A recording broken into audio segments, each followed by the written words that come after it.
Do you believe in visions? If not, this episode may make you a believer. All this and more on real life angel encounters.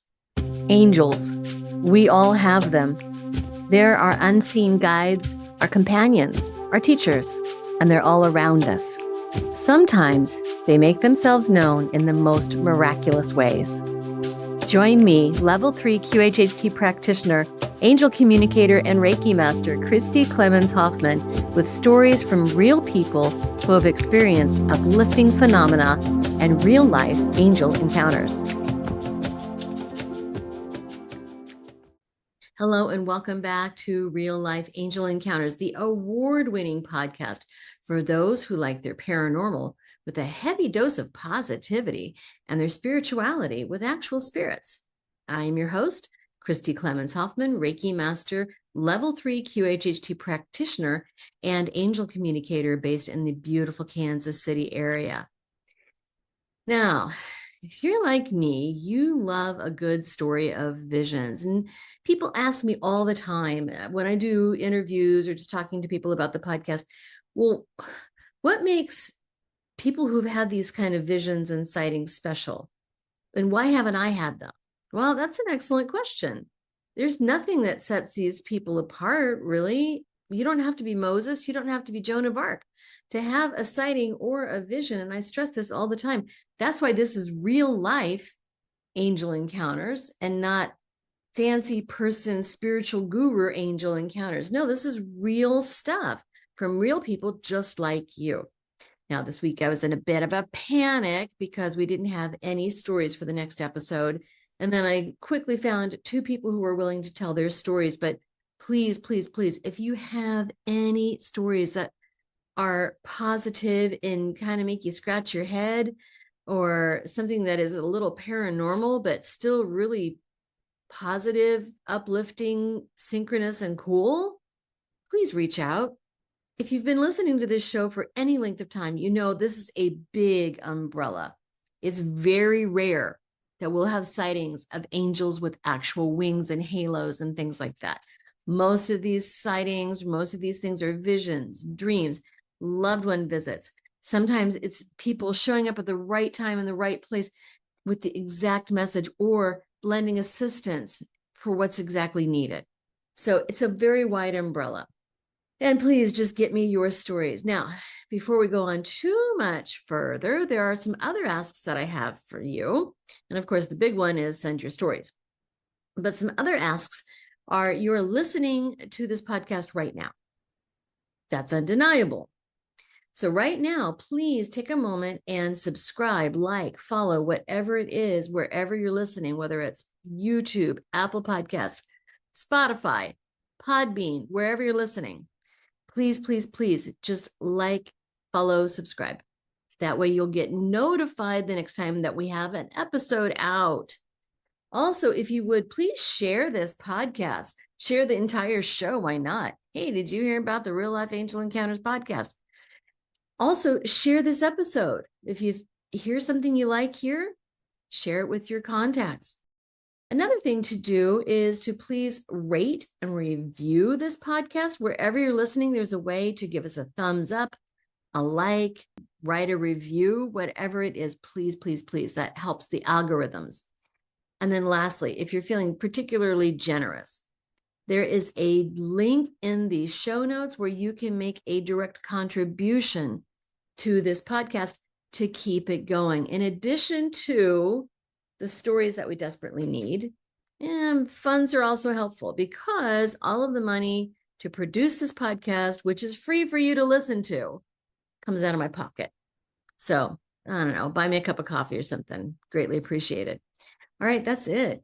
On with the show. Enjoy these stories of visions. And may I just add, sometimes this show writes itself.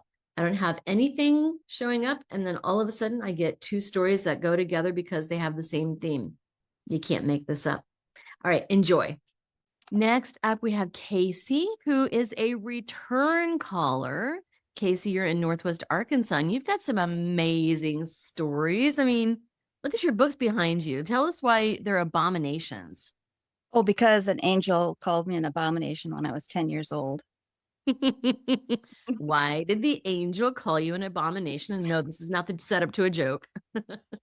Well, my mother had died, and I was in the room when she died, and I saw the angel, and behind him was two other angels, and I was thinking that he was coming there to take her away, Mhm. because she was dying, and I was going to use all my power, whichever power I have. I'm a little girl, I'm 10 years old, and I think I can fight against an angel. And I wasn't going to let him take her away. And that's when he said to me that he was there to heal her. And then he hit me with this blast of air that just flew me against the bedroom door. And I noticed that my dad, who was in the room at the time, nothing happened to him. I mean, not even a hair on his head moved. And I was just flown back. And then the angel called me an abomination and told me to get out of the room. I'm considered an abomination. I've later learned it's because I can see him and I can see these different things. And so I wasn't his favorite person. Oh my goodness. That's hard to imagine angels not having us as their favorite people, but there we He have likes it. me today, but then he didn't. Like, who are you? Just get away, kid. Now you've got these books about being abomination born. That's Yeah. pretty Yeah. cool. Yeah. I'm speaking to people who are different and they don't have some place to go to. And I've taken all these things that have happened to me in my life and put them into an autobiographical fantasy format. And some people might realize, oh, hey, that happened to me. Oh, I know about that, or I know about this. How fun is that? Now, you and I met years ago at a metaphysical fair, and I Yeah. was doing readings and I was doing a workshop, and you just lit up in front of me. And then we've just been talking ever since. And you've got a podcast, Abomination Goddess. Can you tell us a little bit about the podcast before we get into your story? Ashley Kim, really, she's the brains behind it all. She's lovely. Yes. She and I do a podcast. We put it out every Wednesday. It's called Abomination Goddess. It's on YouTube and Spotify and everything. And we talk about everything metaphysical, everything that's kind of different. Lately, we've been talking about the different ways people take in information and how come some people can talk to the rain and control the storms, and how come some people talk better with the earth, things like that. That we've got a series of talks about that. Yeah. Yeah. I've been on your show. You and Ashley Yeah, both you have been have. on my show. We're just like swapping playgrounds. But Yes. today you've got a story about golden roses? Yes. I What? didn't realize I hadn't told you this before. I think Should I so. go ahead and start telling the story? Start telling the story, please. It happened in the 90s, like in 1997. We had a Jeep Wagoneer back then, and we were living in Arkansas. And I had driven out to our friend's house, about a 30-minute drive. And I was sitting at his dining room table, and all of our friends were sitting around. And we were at if you are familiar with the Course of Miracles, Oh, yeah. there's a book called The Course of Miracles. And we were having a study group on the Course of Miracles. And my husband would usually come to those classes too, the book study classes too. But he was down in Florida visiting his mom because his mom had taken a turn for the worse. Hmm. We called her Hubbard. That was her nickname that we had for Lord her. Hubbard. Yeah, Mother Hubbard. And I was sitting at the table with all of our friends at our friend's house. And all of a sudden, this light shone down from above, and I could see like miniature angels, little tiny angels. And I felt that they were female angels holding the sky above me all the way. I mean, the roof of the guy's house was gone. All I saw was a beam of light above me, and all these little tiny angels holding this light open above me. And I said to everybody, I have to go. And they all look at me and like, okay, why? I said, something's happening because they couldn't see the light. I'm used to being around people that don't see what I see. And all of a sudden, I heard this voice, and I knew it was my mother in law. And I heard her say, wait. And it was like, what? Okay. Then I said to the group, I've got to go. My mother in law is waiting for me. And so I left right away and I got in the Jeep. And now the Jeep Wagoneer, it's a big vehicle. And the roof of the Jeep Wagoneer disappeared for the whole 30 minutes on the way back to our house. Hmm. It was that same light. It was like a tunnel of light above me with these little fluttering female angels holding the light open above me. And I said, okay, I'm going home. And I could feel and see the light. just coming down, like I had a huge skylight above me with this beam coming down. And I drive into our house. It took about 30 minutes, 30 minutes of solid light. And I get to the house and we've got goats. And the goats, I notice, are looking at an old oak tree. It's like 100-some-year-old oak tree, huge oak tree. And it's in their area where they live. And they're looking up at the tree. They're at the base of the tree, the trunk, and there's the three goats are looking straight up.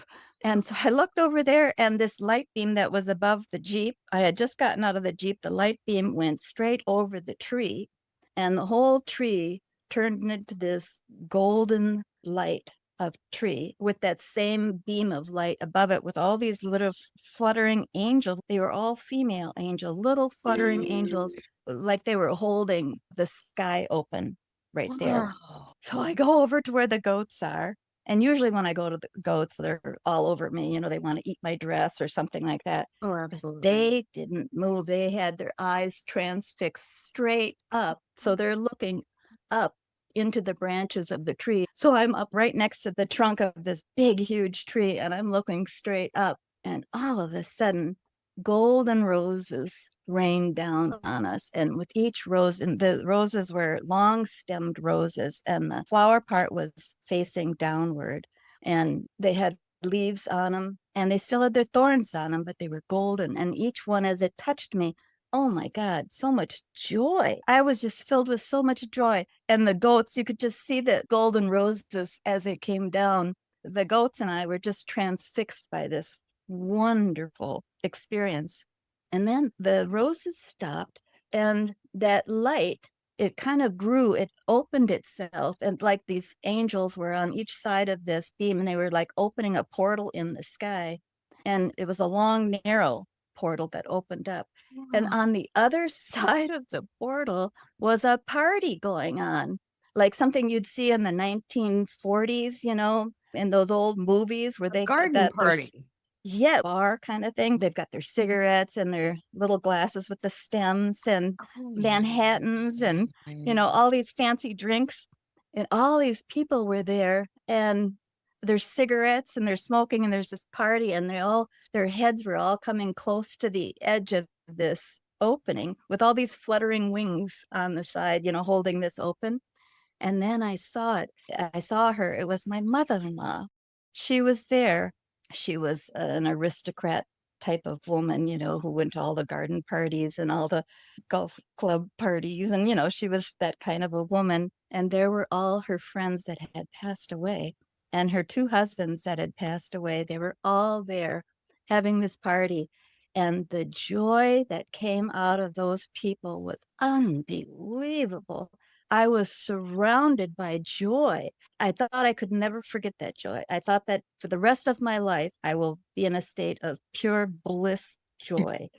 It was just a party going on.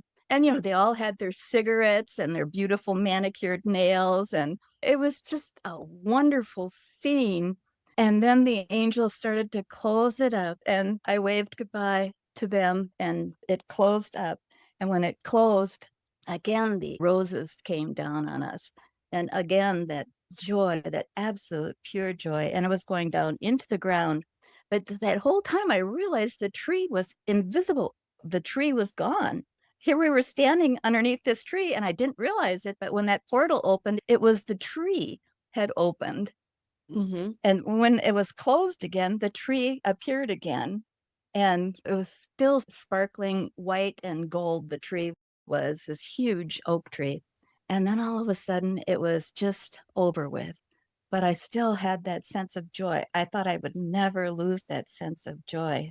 I don't think you have. I mean, Casie, just knowing you, you are such a joyful person. Yeah, it was just absolutely amazing. It's about an hour later, I got the call, Oh, and Hubbard had died. yeah. And I knew. Now, Yeah, it was unexpected. We didn't think she would, yeah, yeah, yeah. I mean, that is sounds pretty unmistakable of a vision that you have when someone passes.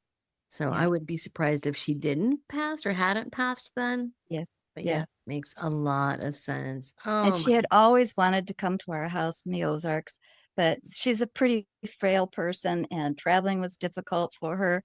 And she'd always wanted to see the goats. I'd always talk about the goats. I'd send her pictures of the goats, and she'd always wanted to see our goats.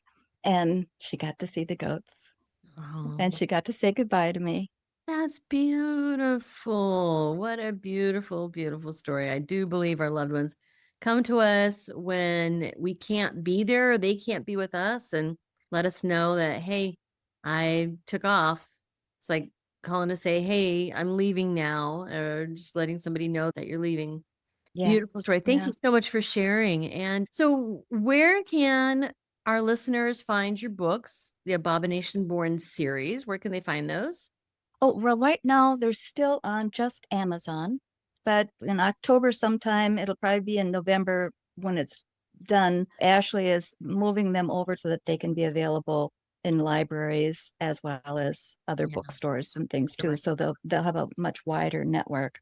Yeah. And I'm working on book 5 right now, and I have for book 3, I have Eric Osman is doing the Audible for that. So I Mm. highly recommend him. He's an excellent actor and he reads really well. Yeah. It's a fun experience having Oh, him go through the book and do an Audible for you. wow. I've been dying to get into the voiceover realm. It just seems so wonderful. I would love to narrate a book sometime. Maybe I'll have to narrate my own. And Yeah. where can folks listen to your podcast? Oh, Abomination Goddess is available on YouTube and Spotify, and I suppose Oh, everywhere where podcasts are. Apple. Yeah, Apple Podcasts, Google, Mhm, whatever they're calling mhm. it these days. Yeah, all of the places.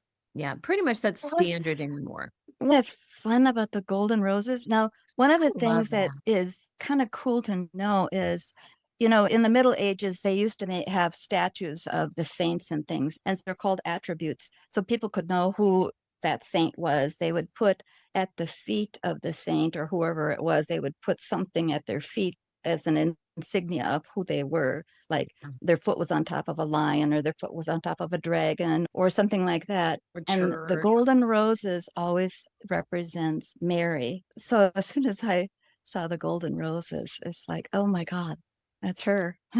That's why it was so female. It was so female.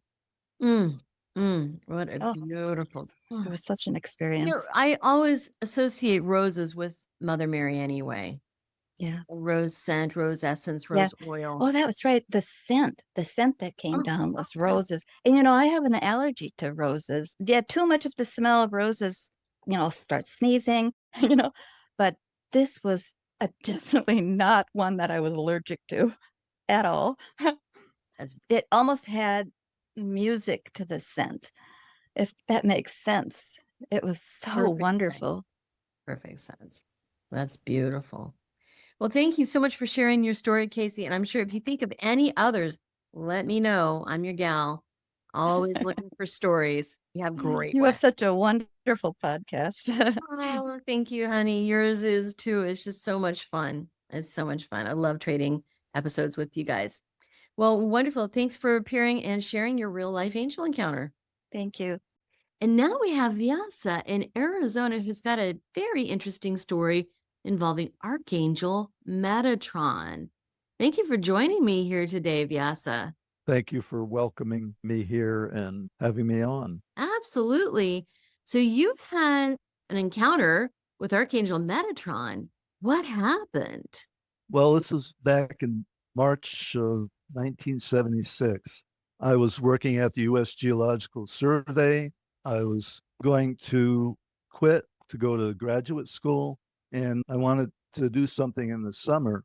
And I had a decision to make whether to finish my transcendental meditation teacher training in Europe or just have fun here in the States during the summer. And I couldn't make up my mind. So I tossed and turned all night. Finally, I fell asleep and I experienced this lucid dream, or more of a vision. I saw the face of an angel before me, and I have a Louis Tiffany's painting of Gabriel. Oh, can you lift it up a little bit higher? Oh, beautiful.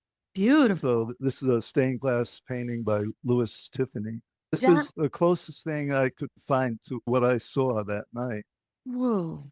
So I had these thoughts enter my mind, this telepathic communication from the angel saying that I am the one who stands before the face of God. Mm. And I found that painting later, and I thought it was Archangel Gabriel who came to me because that's what he looked like. But years later, I discovered that Metatron is known as the angel who stands before the face of God. So that's who came to me. And Metatron showed me three visions of my future, two of which came true exactly as they were shown to me. And the third vision has not come true yet, but I feel it's very imminent within the next 3 years. Really? So I can talk about the first two images, or I can Yeah. focus on the third. Yeah, let's go in chronological order. Okay. So the first vision of me holding hands with about 1,000 other people occurred on January 1st, 1985, Malibu, California. And the person who was leading the prayer circle, it was called the Circle of Light. And also there was a meditation called the Solar Ring meditation that we did at that time. Mm. And the purpose of this solar light or circle of light and solar ring meditation was to avert cataclysm. So I'm pretty sure that my participating in that circle of light and solar ring averted a major earthquake in California. Oh my. You know, this is making me think we're recording this August 13, 2026. Yesterday, August 12th, was the solar eclipse in Europe. Uh-huh. Right. Total eclipse. And they always talk about the diamond rings. I don't know why. This is just seeming as coincidence or synchronicity or something we're talking about this. So yeah. So what happened then? So then I made the decision that led me to the second vision. This was in Malibu, was the headquarters of Church Universal and Triumphant.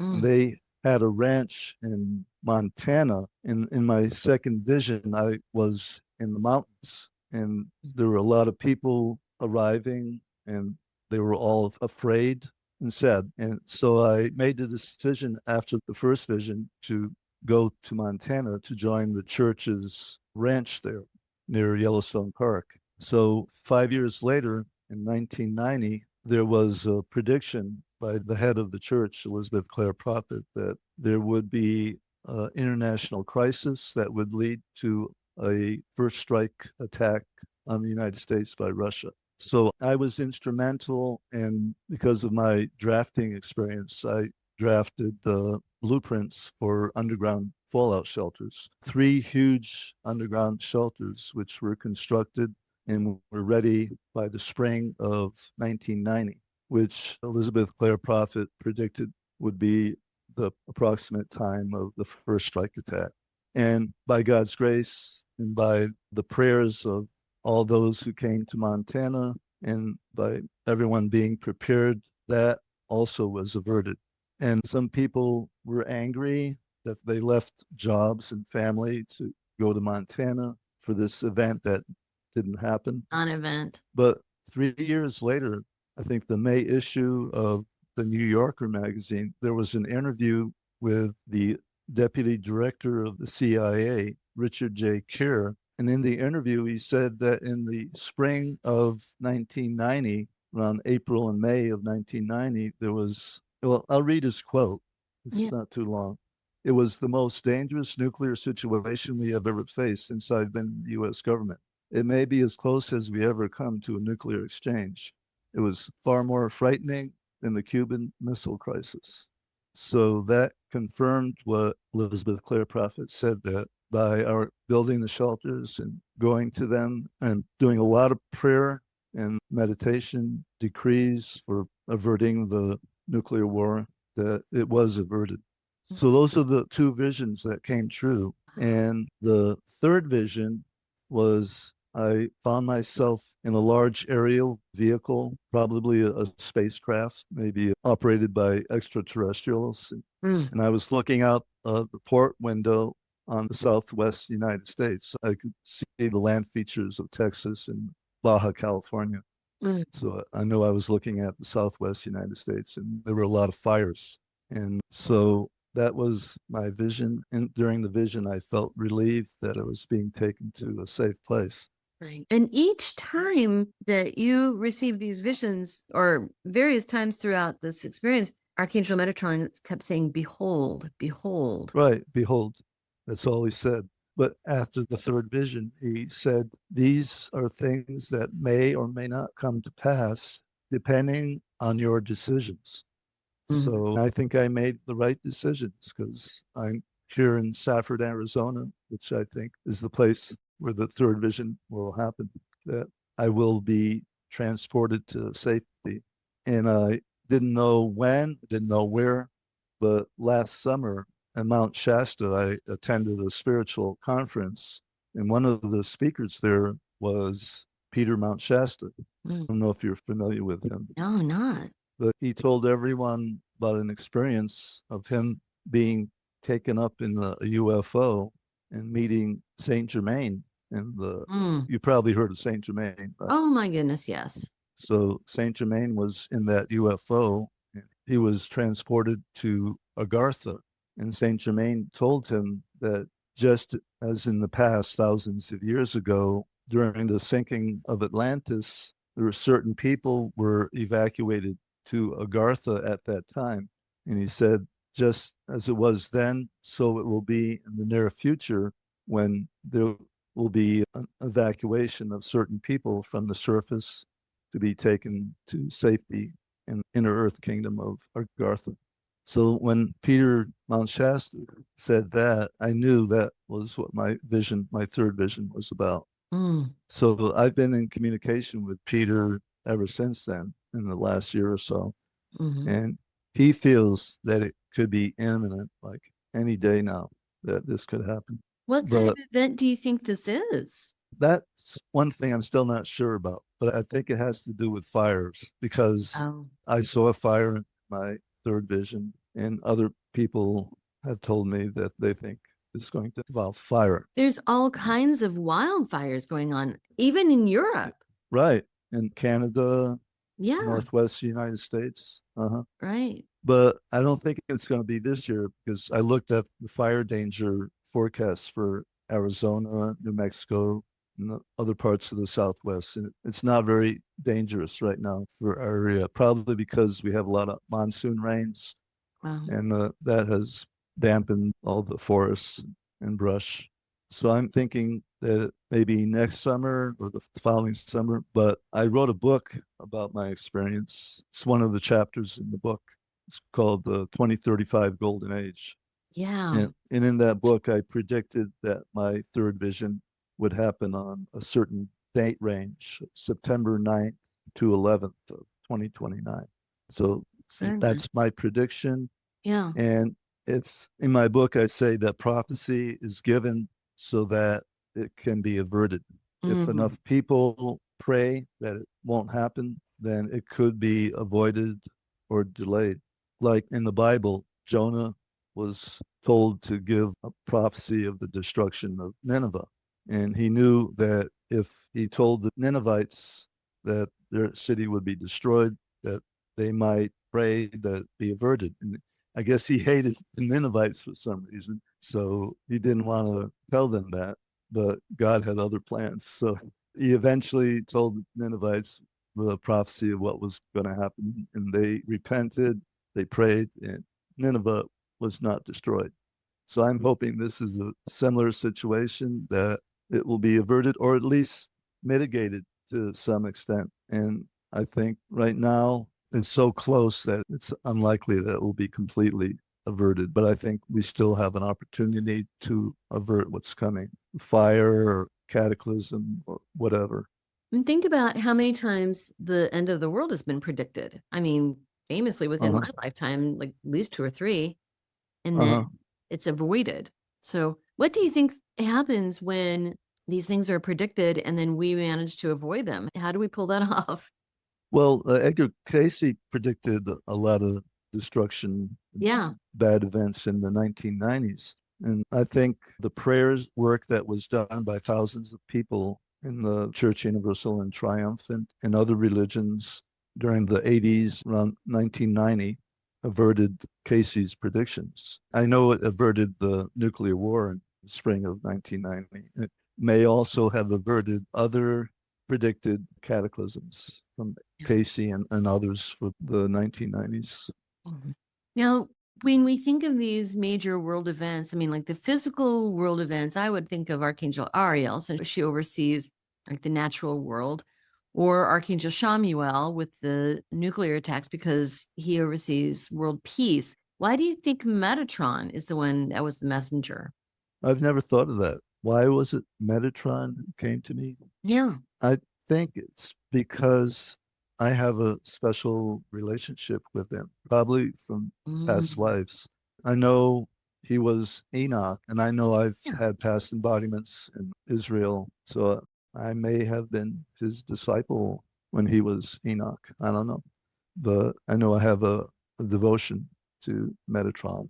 I think he has been guiding me ever since 1976 and making sure I make the right decisions and go to the right place where I'm supposed to be.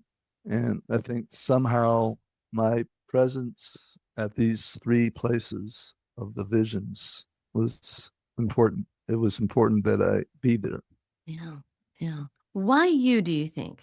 I think that I have a role to play in what's coming. I may be a prophet, I may be a messenger for God and the ascended masters, and my presence, my prayers may have an impact on what's been predicted. That's just my guess. This hasn't been told to me, but that's my intuition. That's why I had to be there at those places. I'm not saying that if I hadn't have been there, that wouldn't have happened, but I just know that I had to be at Malibu at the Royal Teton Ranch in 1990. Mm-hmm. Okay, very interesting. So you think this third event is going to be coming up fairly soon? I wonder if you do you need to be where it is in order for you to either witness it or have it not come to fruition? Yeah, I don't think people need to be concerned about being at a certain place at a certain time, like September 9th through 11th, 2029, which is my predicted date. Mm-hmm. I think if they do spiritual work, they do a lot of prayers, Mm. that they will probably wake up one morning, find themselves being transported in a UFO to Agartha. And that's something that Peter Mount Shasta likes to say. You don't have to worry about it. You just wake up one morning. You'll be safe as long as you do the spiritual work. Yeah. So that's what my book 2035 Golden Age is about. Don't worry about what's going to happen between now and the Golden Age. Just look to the future, to the Golden Age, and just pray that we get through all this chaos and reach that wonderful time of peace, prosperity, good health. I cannot come a moment too soon. And just don't focus on the bad news, social media. Just pray for and envision the Golden Age. Yeah. I think that's Metatron's message. Yeah. And by our prayers, we can avert to some extent or mitigate to some extent, just like the first two visions were averted. Yeah, absolutely. You know, in Sunday school many years ago, there were hurricanes in, I guess, Caribbean Ocean or maybe Atlantic Ocean. And there was some concern about one of these major hurricanes hitting a big US city, causing a ton of devastation. And so the Sunday school kids and I, we just devoted ourselves to prayer and meditation and affirmations that everyone was going to be safe. And I don't know if it was us, it could have been. But yeah, whatever US city it was, and I want to say like Atlanta or something like that, was missed. And the hurricane went the other way and lessened. That was really our prayer, that it would lessen and not be a bother. And, you know, at any rate, it did not hit. So I do believe in the power of collective thought, collective meditation, collective prayer. Yes, we create our own reality Oh, yeah. by our thoughts, our feelings. So if we have good thoughts and feelings about our future, it will be good. And so we're all divine magicians. We Absolutely. have the power to create the Yeah. future. Absolutely. Well, thank you so much, Vyasa, for coming on to tell your story. When I saw it, I just knew that was something we needed to talk about. The archangels are always with us. Archangels want to help us, but really they're limited in what they can do. They can warn us, they can tell us, they can show us these visions, but it's up to us to either create these things as they pass or to avert them. So thank you so much for coming on and telling me your story. I think this is going to be wonderfully received by our audience. Thank Well, you. thank you for inviting me. Absolutely. Thank you for listening. Please subscribe and follow, and be sure to share this episode. The more people who know about this podcast, the more great story submissions we get. Have a story to share? Email your own real-life angel encounter to angelencounterspodcast@gmail.com or visit radiatewellnesscommunity.com/real-life angel encounters podcast. Or join our Facebook group and continue the discussion. Want to know what your angels and loved ones have to tell you? Schedule an appointment with me at radiatewellnesscommunity.com. A special thanks to James Wheeler for the original music and to Tiffany Baumgarten for the logo design.